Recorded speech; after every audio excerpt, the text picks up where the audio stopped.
What's up, YouTube? Fantasy Sports Daily back at it with yet another video. And if you guys can't tell, if you haven't watched my previous videos, I'm a big Chiefs fan. And I do not like the ideal of the Bengals making the playoffs. But after the win versus the Broncos, the Bengals' chances of making the playoffs just got a little more real.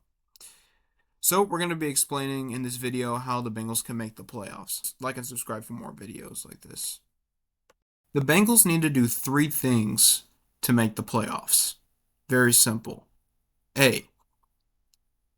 Miami loss. B.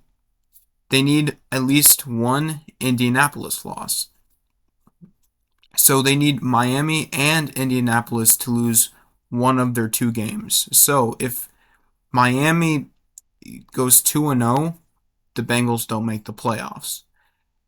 If Indianapolis goes 2-0, the Bengals don't make the playoffs. If Miami goes 1-1 and Indianapolis goes 2-0, the Bengals don't make the playoffs. Same thing goes for Miami. If they go 2-0 and Indianapolis goes 1-1, the Bengals don't make the playoffs.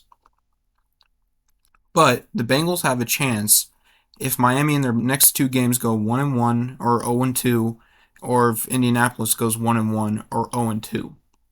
That's the first two steps. They need a Miami to lose and Indianapolis to lose. And C, they have to hope for a Denver loss versus Kansas City. Now, this is a little bit more tricky than the first two. Tua Tagovailoa is doubtful to play in the next game versus the Cleveland Browns. And the Browns, they might have like a little bit of an underrated offense for a bad team. Jameis Winston is questionable to play. He was limited in practice. Of course, you got Njoku out. As you can see, the Dolphins are most likely going to be without their quarterback, Tua Tagovailoa, and they're going to be without Anthony Walker. They might even be without Jalen Waddle, who was out last game. He had a do not practice and two limited practices. Now, if we take a look at the Colts, we have a problem. Anthony Richardson is out. That means that it's going to be up to Joe Flacco to win the game. And I don't know, Joe Flacco seemed to do okay in the first part of the season, but when he's subbed for Anthony Richardson, he kind of slowed down. So I don't know if Flacco might get the job done against the Giants, but with both of these injuries, with the Tua being doubtful to play against Cleveland, Indy, and A-Rich out versus the Giants, Miami and Indianapolis might both lose a game. So that kind of falls into place for the Bengals, but we'll have to see what happens. And then Denver lost. So Denver lost to the Bengals, so the Bengals will have the tiebreaker versus Denver if they lose to Kansas City. Now, as a Kansas City fan, I know that the Kansas City Chiefs are going to probably sit all their starters, and if I see one starter starting for the Kansas City Chiefs, I'm not going to be happy. Every one of those starters for Kansas City should sit. It's like a free bye week, week 18.